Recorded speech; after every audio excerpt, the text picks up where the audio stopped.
Assalamualaikum warahmatullahi wabarakatuh. Halo guys, perkenalkan nama aku Adelia dengan NIM 2106010012 dari kelas 4A Manajemen Pemasaran 2023 dengan dosen pengampu Ibu Ima Sukaisi SEMM.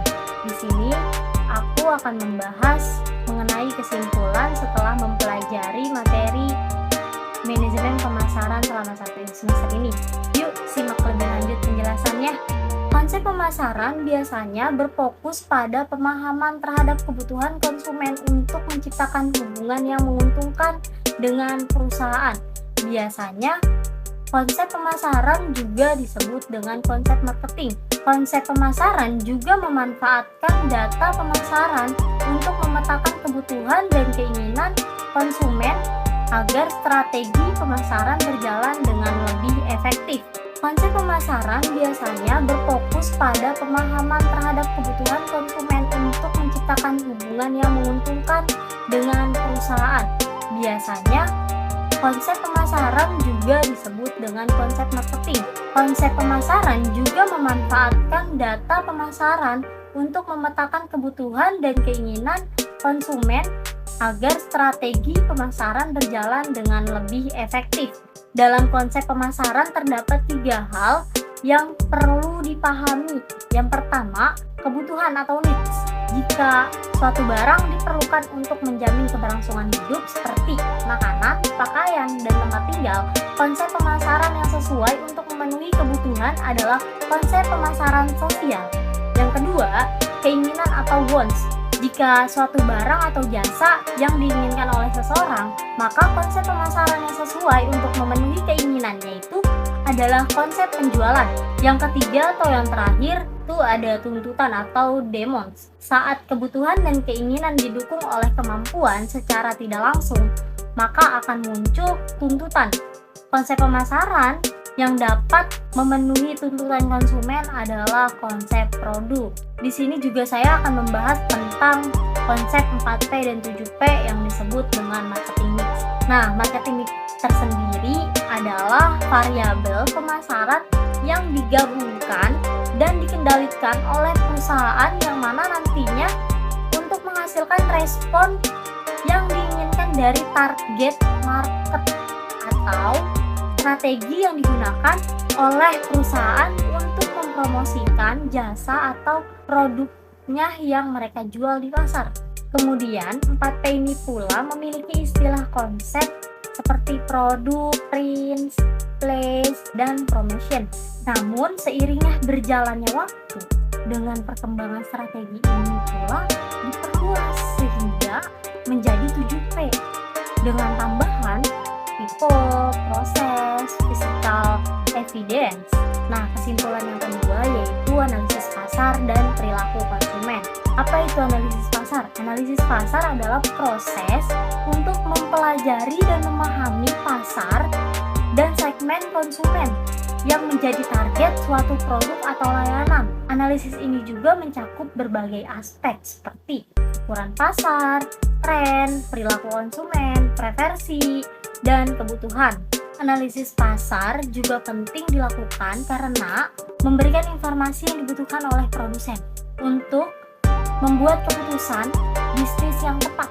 Melalui analisis pasar ini, produsen dapat memahami kebutuhan dan preferensi konsumen, menentukan target pasar yang tepat, menentukan harga produk yang kompetitif, dan memilih strategi promosi yang paling efektif. Adapun pembahasan mengenai perilaku konsumen, yang pertama, perilaku konsumen adalah bertujuan untuk membahas atau mempelajari tentang konsumen dan mengetahui bagaimana mereka dalam melakukan pembelian produk baik berupa barang maupun jasa. Yang kedua, memahami preferensi dan kebutuhan serta mengembangkan strategi pemasaran yang efektif sebagai berikut. Yang pertama, memahami preferensi konsumen. Yang kedua, mengetahui faktor yang mempengaruhi keputusan pembelian. Yang ketiga, itu meningkatkan efektivitas strategi pemasaran. Yang keempat yaitu mengidentifikasi peluang pasar. Studi perilaku konsumen juga dapat membantu pemasar mengidentifikasi peluang pasar yang muncul.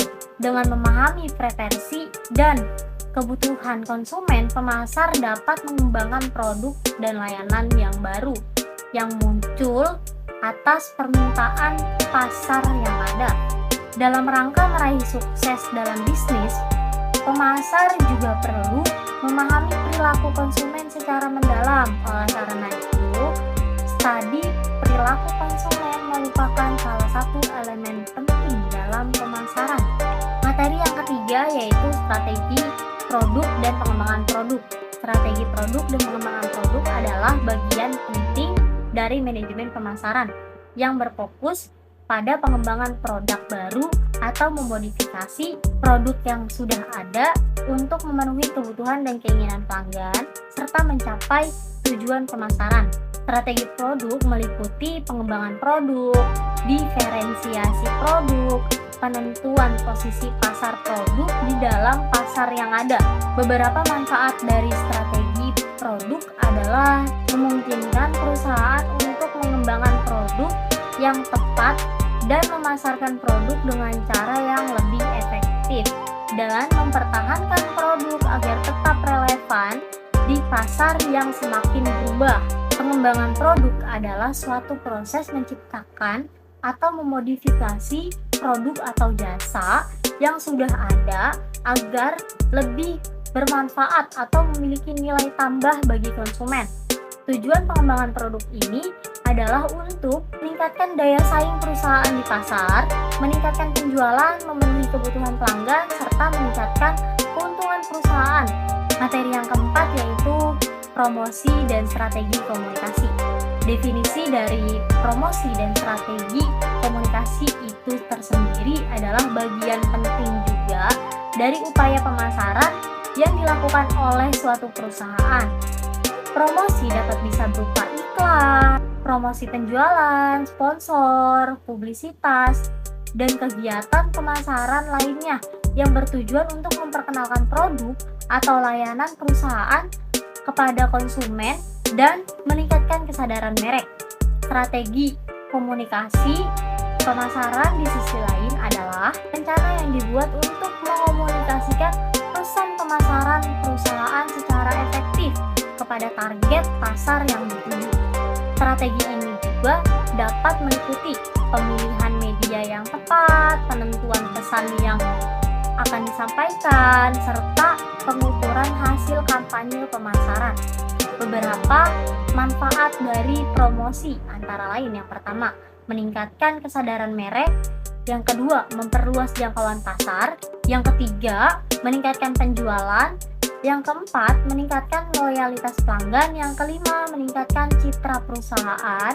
Beberapa cara yang dapat dilakukan untuk promosi itu sendiri adalah yang pertama, menggunakan media sosial. Yang kedua yaitu mengoptimalkan SEO.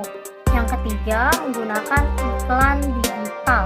Kesimpulan yang kelima yaitu branding dan manajemen merek. Branding adalah proses pembuatan dan membangun serta memelihara citra identitas dan nilai suatu produk atau perusahaan dalam pikiran pelanggan atau konsumen. Tujuannya untuk membedakan produk atau perusahaan dari pesaing dan memberi kesan positif kepada konsumen atau pelanggan. Manajemen merek adalah strategi yang digunakan untuk mengelola dan mengatur merek suatu produk atau perusahaan. Hal ini juga dapat meliputi pengembangan merek, pemasaran merek, dan pengawasan merek. Tujuannya adalah untuk memastikan bahwa merek akan terus tumbuh dan berkembang seiring waktu serta tetap relevan dan menarik bagi konsumen. Manajemen merek juga melibatkan pemantauan dan perlindungan merek dari gangguan yang tidak sah atau merugikan. Menciptakan merek yang kuat dan efektif melibatkan beberapa tahap, diantaranya penetapan misi dan visi merek. Yang kedua, penelitian pasar. Yang ketiga, pembuatan nama dan logo merek. Yang keempat, kembangkan strategi pemasaran. pemasaran. Yang kelima, membangun citra merek yang konsisten. Yang keenam, perhatikan pengalaman pelanggan. Yang ketujuh, monitor dan evaluasi merek Anda sendiri. Kesimpulan yang keenam yaitu layanan pelanggan. Layanan pelanggan adalah setiap interaksi antara perusahaan dan pelanggan yang terjadi selama masa konsumsi atau pasca konsumsi produk atau jasa. Hal ini juga termasuk penyediaan informasi, penanganan keluhan, pemberian dukungan teknis, dan pengiriman produk atau jasa ke pelanggan. Layanan pelanggan juga sangat penting dalam membangun hubungan jangka panjang dengan pelanggan dan memperkuat citra merek perusahaan. Untuk menciptakan layanan pelanggan yang efektif, ada beberapa langkah yang dapat dilakukan. Antara lain, yang pertama, mendengarkan pelanggan. Yang kedua, memberikan pelatihan pada staf. Yang ketiga, menjaga konsistensi pelayanan. Yang keempat, memberikan respon yang cepat. Yang kelima, menggunakan teknologi. Yang keenam, yaitu meningkatkan kepercayaan pelanggan. Kesimpulan yang ketujuh yaitu inovasi dan manajemen produk baru. Inovasi produk adalah proses menciptakan atau mengembangkan produk baru atau meningkatkan produk yang sudah ada dengan tujuan memberikan nilai tambah kepada pelanggan untuk memenuhi kebutuhan yang belum terpenuhi atau menciptakan keunggulan kompetitif di pasar. Inovasi produk juga melibatkan perubahan dalam desain, fitur, kualitas, fungsi, teknologi, atau manfaat produk yang ditawarkan. Mengapa diperlukan inovasi produk? Karena inovasi produk itu penting untuk mempertahankan daya saing perusahaan dan mengatasi persaingan dengan pesaing di pasar. Dengan melakukan inovasi, perusahaan dapat menghasilkan produk yang lebih baik, lebih efisien, dan lebih sesuai dengan kebutuhan konsumen.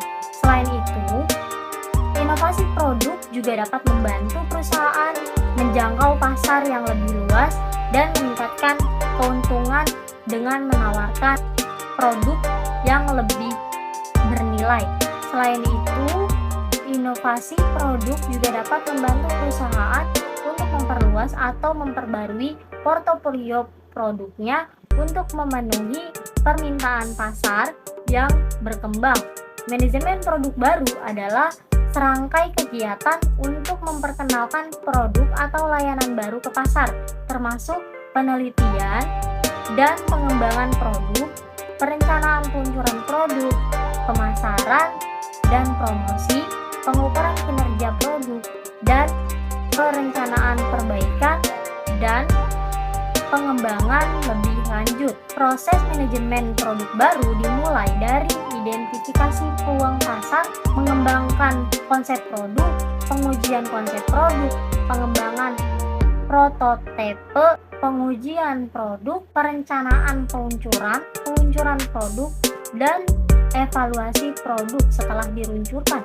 Tujuan dari manajemen produk baru adalah untuk menciptakan produk atau layanan yang memenuhi kebutuhan dan keinginan pelanggan, menghasilkan pendapatan dan keuntungan yang menguntungkan, dan mempertahankan keunggulan kompetitif dalam industri. Kesimpulannya, manajemen pemasaran melibatkan pendekatan strategi dalam merencanakan dan mengelola upaya pemasaran untuk mencapai tujuan perusahaan. Fokus pada pelanggan, analisis pasar, segmentasi, buaran pemasaran, inovasi, hubungan pelanggan, teknologi pemasaran, dan evaluasi merupakan elemen-elemen penting dalam manajemen pemasaran. Dengan menggabungkan semua elemen ini dengan baik, perusahaan dapat mencapai keuntungan kompetitif, meningkatkan penjualan, memperluas pangsa pasar, dan membangun hubungan yang kuat dengan pelanggan. Manajemen pemasaran juga melibatkan pengambilan keputusan yang informasinya terkini dan pemahaman yang mendalam tentang pasar. Dalam lingkungan yang terus berubah dengan cepat, perusahaan perlu responsif terhadap perubahan tren dan kebutuhan pelanggan. Fleksibilitas dan adaptabilitas merupakan kualitas penting dalam manajemen pemasaran. Semua telah saya sampaikan, kesimpulan apa saja yang sudah saya pelajari dari manajemen pemasaran ini. Kurang lebihnya mohon maaf jika ada kesalahan kata. Saya mohon maaf. Wabillahi taufiq wal hidayah. Wassalamualaikum